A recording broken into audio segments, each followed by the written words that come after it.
Hello, everybody, and welcome to this latest in the ValuesJam guest session series. Marc-Antoine, fantastic to have you join today. So to start with, please introduce yourself and tell people about the great work that you do. Thank you, Alan, and it's a pleasure to be with you. I'm a consciousness whisperer, so it's a big word, but what does it mean? It means trying to serve life by helping people to be very aligned with what they want to do or why they are here on Earth. So finding their purpose, their value system, answering questions like who they are, why they are here, how do they want to live, and mostly helping them to get rid of those blockages, like limiting beliefs or emotional wounds, so they can be the best version of themselves. And who do I support most is people who have, let's say, impact. So I am in the business world. I work with business leaders. You question where people can find things about me. Google on the internet, it's easy. You have my name and you will find everything. But most of it, what I will say is it's important, at least for all those listeners, that if they have questions, it's good to go watch a video like this one or find a coach, somebody that has a little bit wisdom, helping them to find that peace within that we really need in those current time, because I believe we are facing big challenges, and it's important that most of us can stay calm while there is a big turmoil around us and bring this peace, this love to the people we are close to. That's for me what's most important. Thank you, Marc-Antoine. And as I was listening to you then, maybe this is not correct, but I sensed a sense of spirituality about the way you spoke and the words that you used. And that makes me curious because sometimes people confuse spirituality with religion. And, when people talk about spirituality, it's easy to go to religion. And I'm not a religious person. So I'm curious in your view of where those two join and where they do not. It's a beautiful question. I am spiritual, but not religious. So what does it mean? Religion is, in Latin, I think it means bind people. So if we think we human, we are on this planet since what, 500,000 years? Like this, with this body. But during probably 490,000 years, we were in small groups of people that we knew each other. So maximum 100 people, it says. So with that, you don't need rules, you don't need anything. You just connect to what life gives you and you have plenty of answers. And people develop this kind of relationship to something that is bigger than us. Collecting the sun, whatever it is, but that consciousness that we are, let's say, the product of something that is much bigger than us and it regulates everything. But with time, we needed to organize bigger communities. So how do you organize bigger communities? There is one way, it's creating pressure with police, army, and oppression. That's one way. But there is another way. It's kind of inspiring people. And now, to inspire people, we create religions. So those are models to make people work together in a peaceful manner. Now, the point is, the intent of all those models are always the same: peace, love, freedom, connecting, uniting people together so they live in peace together. But ego is here, and suddenly everyone started to say, and we are human and we are ego, started to say, my solution is the better one. And again came power games. So religion created belief system, processes, rituals that will say mine are the right ones, yours are not the right one. And it created a lot of war. But when we go into the books, Bible, Torah, Upanishad, whatever the books you take, they all talk about the same thing. So that's spirituality. So what is spirituality in my word? So maybe first I studied psychology, and psychology is understanding the psyche, and the psyche is the soul. So what is the soul? And of course, the only moment where we really connect to soul is in tough time, when death is around. So being interested in what happens when people die, seeing the soul continue to live, make me understood that yes, something called spirit, called universe, called God, called whatever the name you want it, source, whatever it is, exists, and we are part of it, like animals, like plants, like everything on this planet. So being aware of that and becoming united, connecting with all those energies around me, make me spiritual. That's it. I hope I'm clear with this answer. Yeah, that's a really beautiful description.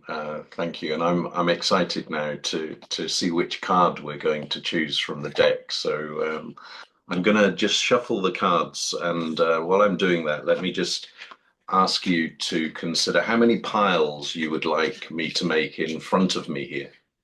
8. 8 piles, okay. So that's one of the higher numbers that people choose. I'm going to make them not all the same size. They're going to be different sizes. So there we have 3, and I'm going to do actually two rows, one at the top of 4 and then one at the bottom of 4. So top row, number 1 is on my left, number 4 is on my right. Bottom row, number 5 is on my left, 8 is on my right. Which number pile shall I choose? 5. 5. Okay. And this is the biggest pile, it looks like. And we've got 2, 4, 6, 8, 10, 12, 16 cards. So which number? 7. 7. 7.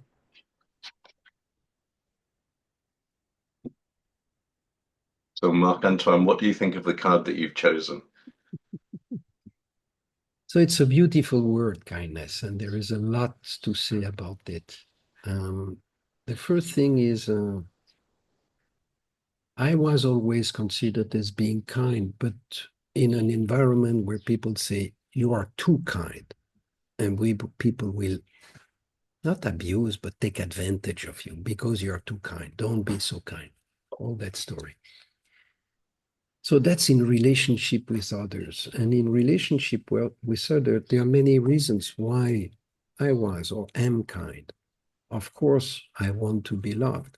So for that, I need to be kind. I should not disturb. And that comes with the surrounding I'm born in. But the word kindness is very interesting, or more interesting in the sense of being self-kind, being kind to ourselves, which is a journey I really started, I probably say 20 years ago. When I say really started with a question is, what does it mean to be kind to yourself? What does it mean to love yourself? What is these things that people are talking about? Love. It starts with loving yourself. Jesus, I think, said, or it's in the Bible, I don't know exactly the word, but it's something like respect others the way you respect yourself. It's not the proper word, but treat others the way you would like to be treated, something like that. So, but how do I want to be treated? How do I treat myself? All those questions came. And of course, I realized that I was not kind to myself. I was pushing a lot of things, pleasing the world, pleasing the environment, pleasing the society, trying to please people around me. But by doing so, I was not kind to myself. And of course, when we are not kind to ourselves, it starts with the body, physical body or the mental body, start to say, hey, I'm not okay. So can come illness, can come depression. I went into the depression part. So a journey that says, okay, not anymore like this. So then comes the question, yeah, but how? How do we become kind? And as I said, that journey started probably 20 years ago. And it's so easy as well, because I was talking about this just yesterday, actually, because I gave the example, we went for a walk. There's some ancient woodland near here, and we like to go walking and running there. But the conversation was about how when you intend to put time aside for yourself to go for a walk in the woods, for instance, but then something happens. Somebody says, have you got half an hour for a call?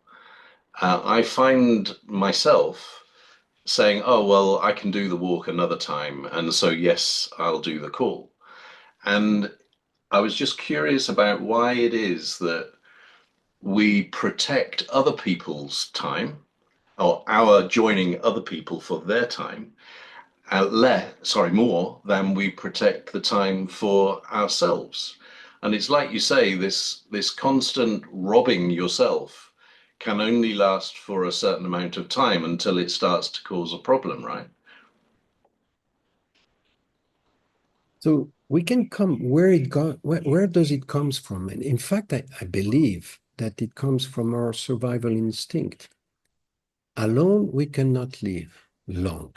So very soon we learn, and when I say we learn, I mean this body and its capacity, learn how to interact with a group, a tribe, a family, that if I am behaving properly with the family, they will protect me.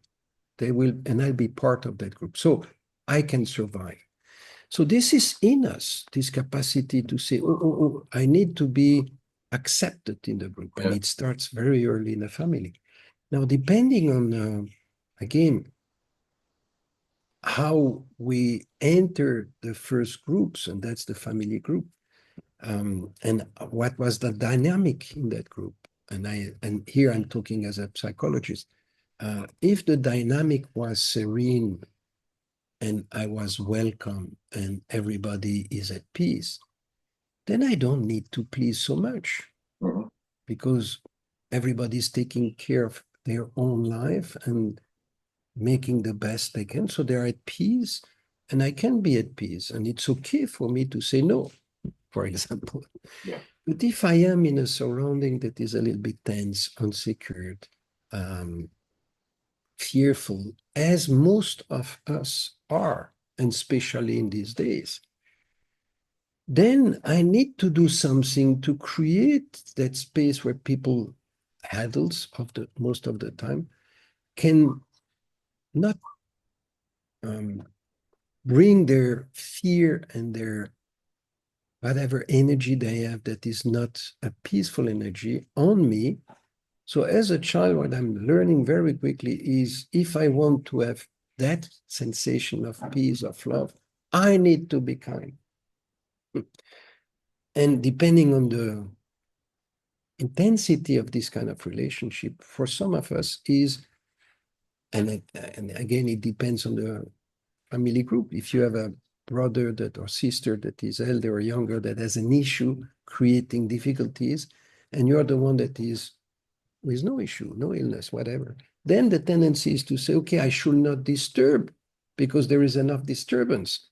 So constantly I will try to please everybody. And we start life like this, and then we continue life until the moment where you say something happens. And in religion, we call it a sin. It's very interesting, which means I touch something that is a limit.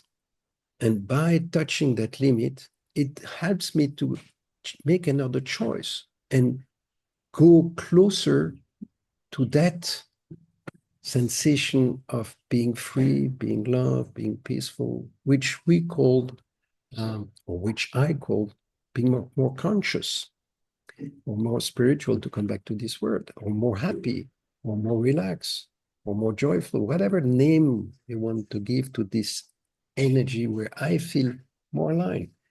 But coming back to what you say, it's not always easy. It's a discipline, it's a self-discipline. So it's easy when I say, who else than you can make you happy? Who else than you knows what is good for you? Well, people close to you, who know you very well, are often people that are able to tell you better than you know what you need. Interesting what you say. I don't agree with it, and I will tell you why. They perceive, yes, they perceive that something is not aligned with you. That's all the thing. But they cannot define what is your need. The only person that can define the needs, your own needs, is you. And to find the needs, it's a journey. It takes time. It takes self-discovery to identify, what do I need now? Of course, parents will say, I know what is good for you. I know what you need. That's why at the age of 13, we become adolescents and say, no, no, not anymore. And so we start to build our value system. What has value for me? And we are in the value field. So, but how do I understand what has value for me? And if I say, for example, kindness is something of value for me, but just to understand, how do I live this kindness properly? Only me can know. I can read a book about kindness, but that's a book, somebody wrote it for them. You Yeah, see what I mean? I understand where you're coming from, and I guess maybe I was a bit clumsy with the way that I described it, because I think people that are close to you, like you say, they might not know, but they might equally have some very helpful direction for you. Because I'm thinking of a situation where a very busy senior leader who is constantly striving for promotion in the workplace and is choosing to be at an important meeting instead of their child's sports day, or instead of taking their partner on a day out, or whatever it is. And I can imagine a situation where maybe this guy is out with some work friends one evening, and somebody says, you always seem to be at work. You always seem to be doing this, but you've got a family, right? So why don't you spend more time with your family? That's the kind of thing I mean, where people that are close to you have some sense, but then I also agree with you that you need to then listen to that, explore it further, and come to your own conclusions. If I may, we can take your example and dig a little bit further. At what moment will that person change? Because I can tell that person, hey, you have a family, and nothing changed. So something will happen, which is common sense. We say, yes, but if you continue like this, maybe when your children are older, you will not know them, because many people experience that, and I am here to share you that. But until the person, this individual, make his own experience of suffering, it will not change. So I agree with you in the sense that you have kind or wise people or whatever around you, but how to take time with that person to say, okay, you are now at the bar drinking beers with me. Why? Is it more important than spending time with your wife and your children? Yeah. And if I can dig and be present for that person, so his awareness rise in his own head, and he understand the value system that he has, and may slowly understand that maybe the relationship I have with my kids is in fact very important, but maybe I don't know how to do it. Or maybe I suffered with that, and that brings suffering from whatever time I had. And I don't want to suffer that again. So creating that space, which I call this a coaching space or safe space for bringing somebody's uh, uh, or elevating somebody's consciousness, is not given to everybody. Some people can do it, but most of the people will do something else. They will say, hey, it's not good for you. You should spend time with your family. You will have this and that. And Yeah. when we do so, the person then retract, Yeah. blocked, Yeah. and doesn't learn anything. Yeah. Okay, that was the. You've reminded me of an example. I was working with a lady in Hong Kong, and so I use a tool called My 31 Practices. So it takes your values and then it translates them into concrete, observable behaviors. And the way that it works is conscious practice every day. So one of her practices, one of her values was family. So she had young children. And one of her practices that came out of our sessions was to honor family time over work time. And in this process, there's reinforcements that are used as well. So an image, a quotation, and a soundtrack. And she ended up using for the image a photograph of her young son at the zoo with his nanny. And this was a reminder to her that she had chosen to stay in a meeting that day and didn't take her son to the zoo herself. The nanny ended up taking her son to the zoo for the first time. And she said, this is just such a fantastic motivator for me now. And she told me about the first time that she excused herself from a meeting, which was overrunning because she had a commitment at home. And she said, I felt so strong, getting up, saying, I have this commitment at home, and so we need to pick this up another time. So you've just reminded me of that. And you say that sensation, I feel so strong. What is interesting is when I respect myself, others will respect me. Yeah. And in that meeting, she respected herself, felt strong, but others also felt her strong. And again, coming back to this survival instinct, animals that we are, when we see somebody doing something good for them, we feel it and it becomes an example. But it can only come from that space that is linked to, let's say, values or heart or soul connection. And that's why the value work is very interesting. When I say I help people to find purpose and their value, how they want to live their life. And as you said, it's easy to find values. There are many ways to find those names, kindness, to come back to this example. And but what does it mean concretely? And I like very much when you say, okay, soundtrack, image, and process, a ritual. It's so important.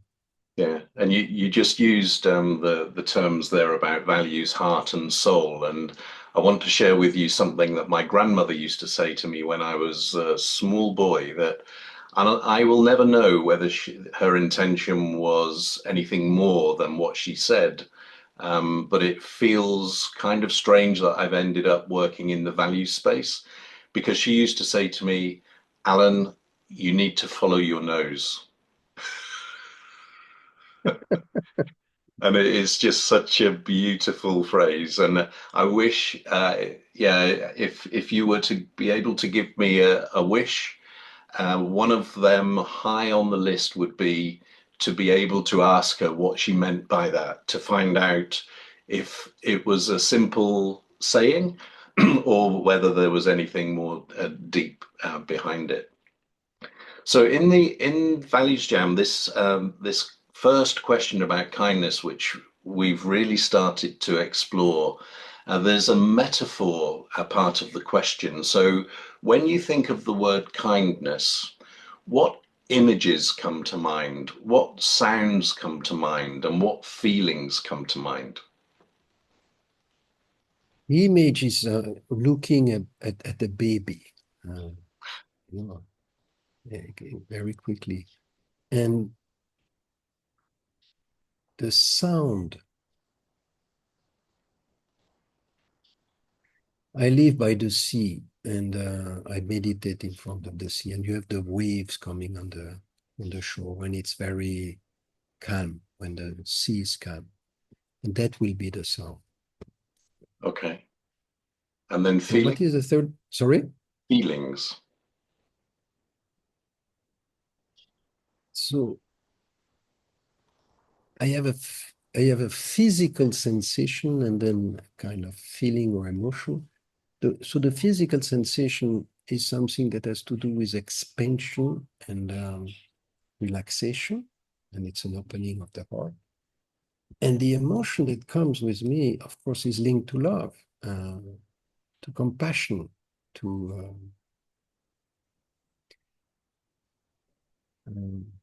also joy, to serenity, to gratitude. There are many, many emotions that come with it. Okay. Thank you for those. So for me, an image of kindness is deep eye-to-eye contact. So gazing into somebody's eyes with kindness. The sound, mine's similar to yours. When I go on holiday, I like to go by the sea, and often I like to take just a short video of the water. But it's not so much to watch it; it's to listen to it. It's to just hear that water sound. And then feelings, I find two that come to mind very quickly, and they're kind of at other ends of the scale, because kindness at one level for me brings a sense of peace, and I don't know really why. You know, this kind of calmness. And at the other end, I really enjoy the magic feeling that kindness can bring. So that like huge excitement when you do something for somebody else that they weren't expecting and that they find a real joy. So to use a similar word to what you used.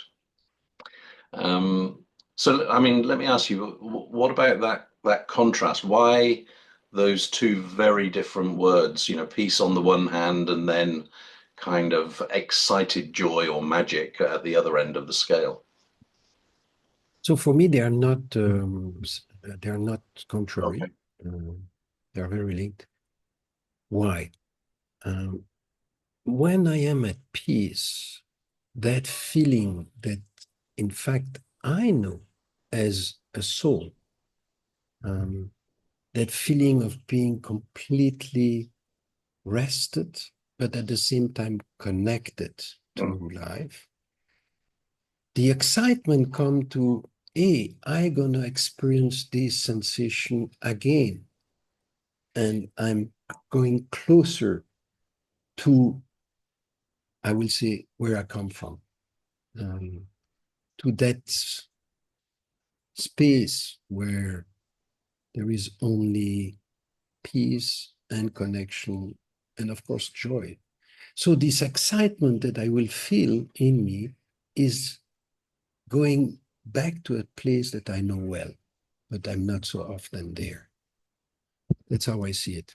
Okay, thank you for that. So now let's get very practical, and let's go to the other side of the coin of kindness. Where have you noticed unkindness? So you see, when you, and I will take an example, and I hope I'm not offending people, but I know it's a touchy subject because I touch emotional wounds that are deep rooted in certain communities. So when you see how humans can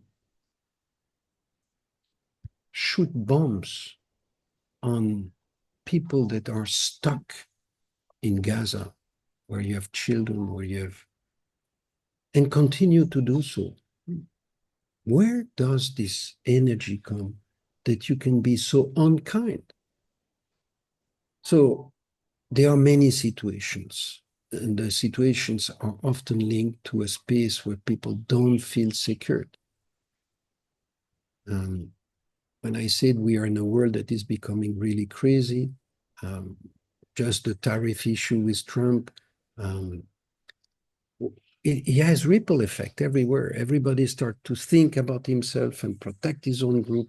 This is a typical behavior of survival mindset. And what we see in Middle East is exactly the same. Everyone stays on his own position and defend his own position. And it's a power game. And the one that has the more power wins. And what kind of power do we have today? Military power, economical power, which is linked to money.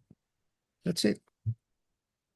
And it's interesting because the Pope just died yesterday. And I just read something, or he was saying something about we have two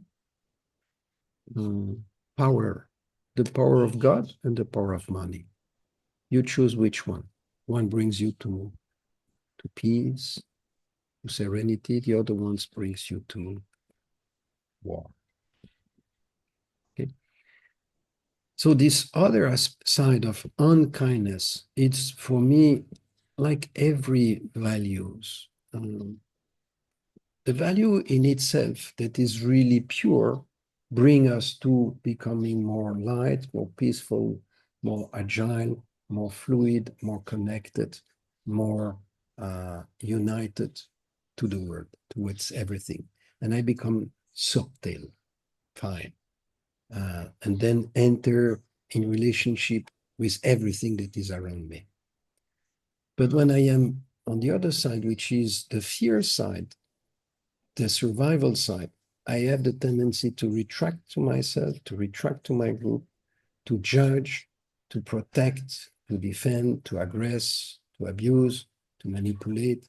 And just because I am activated by this part of me that feels that I might not survive, the ego part. And in that, humans are really, really destructive. We are destroying this planet. And if we continue with so, humans won't be on this planet anymore. The planet will continue, of course.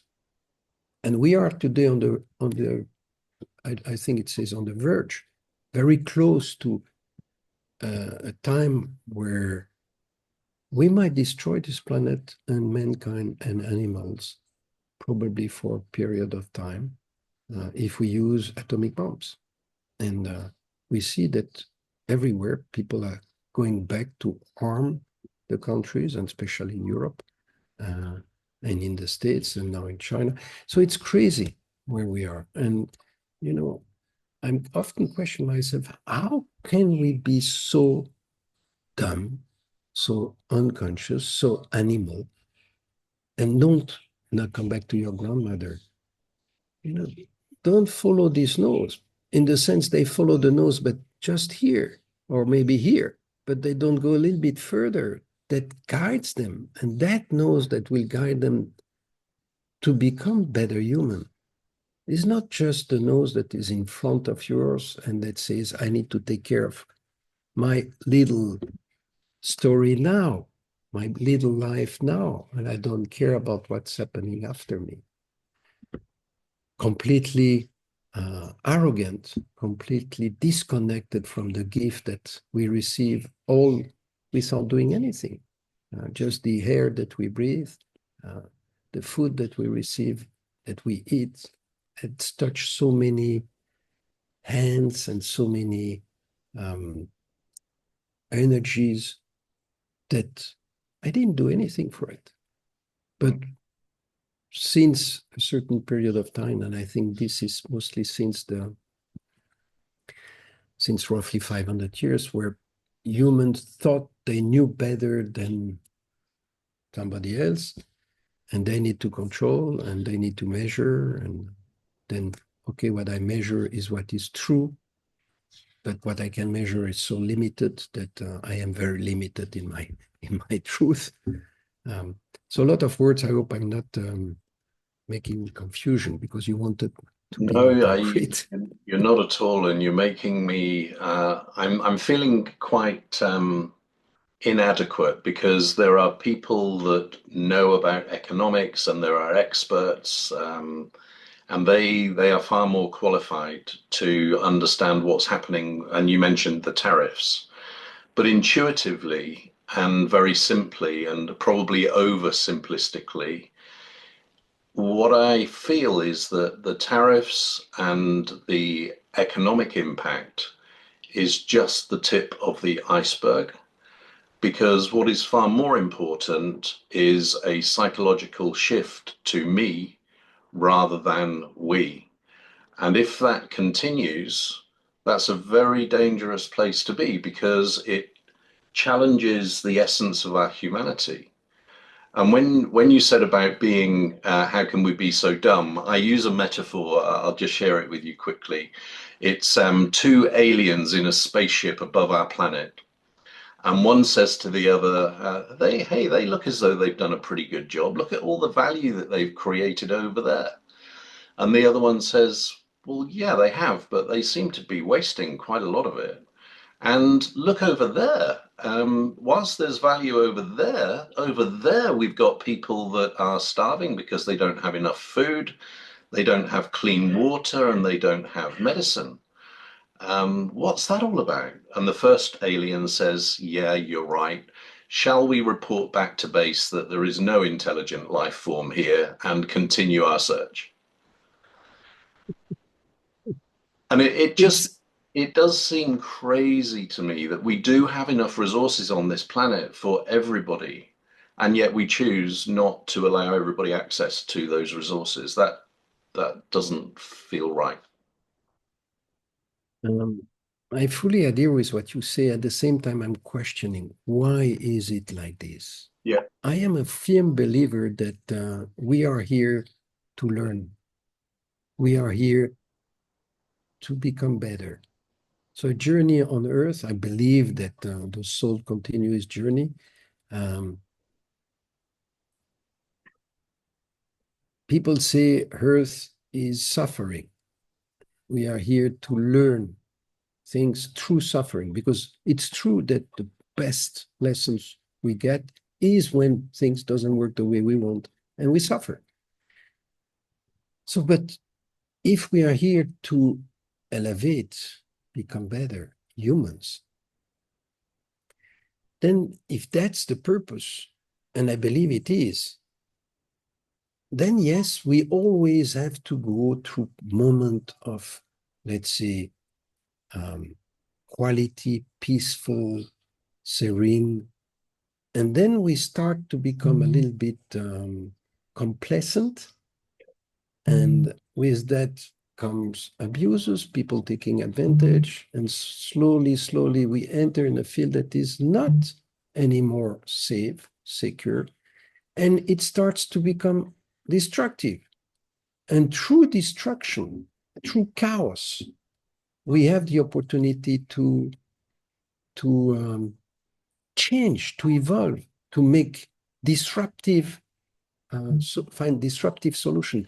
And it was always like this, always. And we are in a phase like this now, where we will enter chaos. Now we had COVID, health chaos that we manage as human, probably really dumb, but that's my own. Just a second, I have somebody calling, and I will tell that I can. Um, sorry. So we had COVID, which was the Yeah, health chaos, and then and before that we have the financial crisis, yeah, and I think you're in UK, no? Because I see Manchester, and so, um, and now you know the Brexit and the tension that it creates. It's very interesting. Brexit is also a moment where people say, "Hey, we don't want to be part," and the British Empire was the biggest empire not so long ago. And slowly, slowly, slowly, the this construct itself to the point that people say, hey, now we need to take care of ourselves, we need to protect, we need to Brexit and so on. And you probably experience those tensions that are rising, but at the same time, maybe brings more responsibility to the people. Instead of waiting for somebody to take care of yourself, you start to say, no, no, no, no, wait. Maybe I will be more conscious of the food I will eat. Maybe I'll be more conscious of the people that I'm living with. Maybe I'll become more conscious of things that have value for me in life. And through that, I am again living a little bit more awake. And I hope that with time, and we see this in the brain, by the way, we see that the brain continues to evolve, and for example, meditators develop their prefrontal brain, which make this capacity to see things with a little bit more distance. Yeah. And leaders of this world, it's a skill they need more and more, because decisions that are taken today will have their impact in time, maybe some in many years. So those leaders who have the capacity to anticipate need to be very aligned so they take the right decision, not crazy decisions that will destroy. But even if they take crazy decisions that will destroy what we have built, it will give an opportunity to recreate something better. Yeah. As long as we don't destroy everything. That's why I'm more afraid of atomic bomb than anything else. Yeah. Because we could do really harm on this planet for humans. Yeah. And you mentioned Brexit again. I don't know why, but I think in metaphors, and so imagine the EU countries, including Great Britain, at a party, and Great Britain says, "Hey guys, I think I'm going to leave," and nobody hears, nobody cares, and Great Britain thinks that everybody's going to be shocked and ask us to stay and please stay. We love you so much. But no, why? So, yeah, it's a crazy situation. And I think on the bigger picture, I feel that there is something to do with the situation that we find ourselves in with the absence of a fit for purpose organization structure for the world.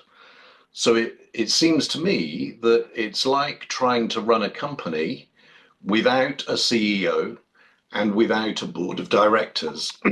And instead, you just allow the functions, so IT, operations, finance, health and safety, whatever it is, you allow them to just fight amongst themselves to see who gets the resources in order to do what they want to do. But there's a lack of looking at the whole, the complete picture. Because if you think about the way the world is run, who is actually advocating change for the benefit of the whole world rather than just the country they represent, which is how it so often works. You're right. At the same time,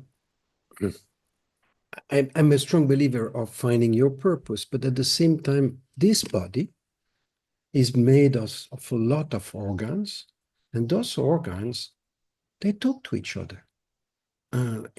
Without my brain, without my CEO, and without my board, they behave. So of course they behave because their purpose is to live. And if we don't behave properly in a certain way, they will react and create cancer or whatever illness to say, hey, not okay. Do I listen to it? Depends. Am I aware? Depends. Again, if I take the time to rest. So I think where we are now is realizing that we put money above everything. And growth. Yeah, and growth. It's a good point. So, but if you have a spiritual growth, that'd be great. Yeah. But it's not a spiritual growth. It's a monetary, economical growth. That's it. For what? For whom? For few? So it was like this since ever.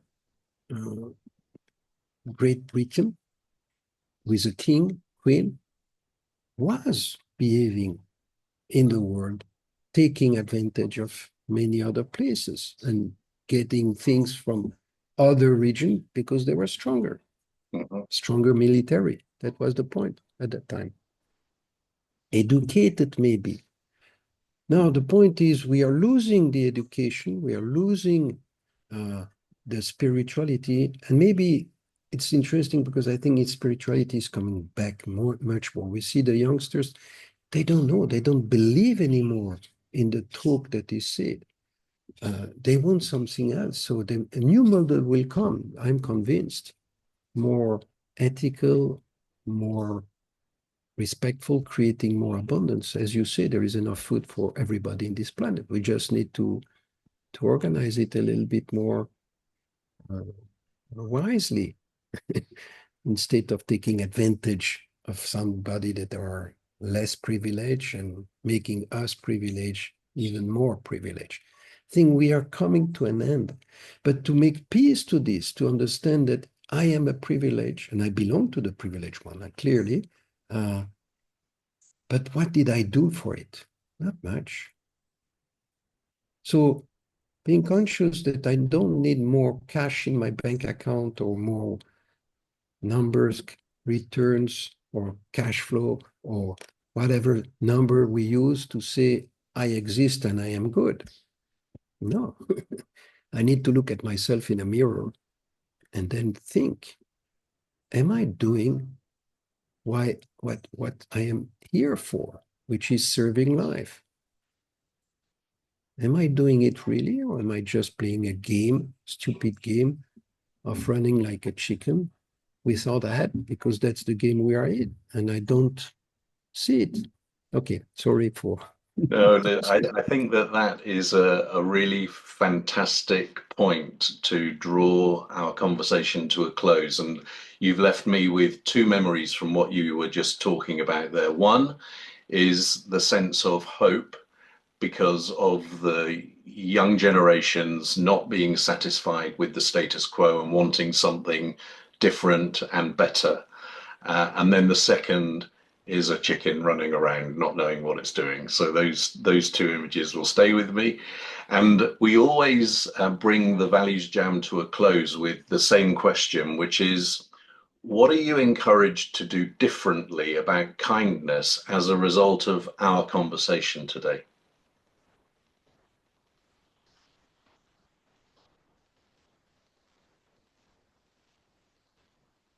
So this morning I belong to a peaceful network trying to bring peace in this world. And the question came with what's happening now. What is the meaning of peace? And how can you suggest behaviors that will be act of peace? And kindness is an act of peace.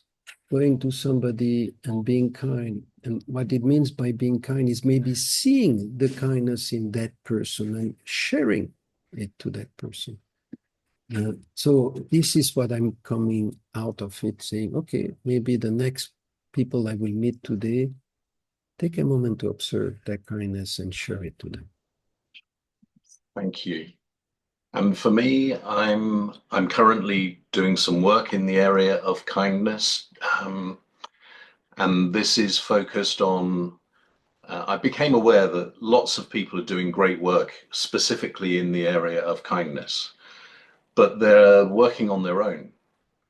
And so, what I'm looking to other people for help with is to create an environment for that global kindness community to be able to connect with each other, collaborate with each other, and create with each other so that they can achieve synergies and avoid duplication so that together the group can create so much more than they're creating at the moment because they're more working on their own. So this conversation's really inspired. I was already inspired to be progressing in that space, but this has kind of just reinforced that very strongly for me. So thank you for that, and thank you so much for this wonderful Kind Values Jam. Thank you, Alan. And really, I told you I'm impressed by your perseverance to continue this podcast and interview people and continue to bring light into this world. So thank you. Thank you, Marc-Antoine.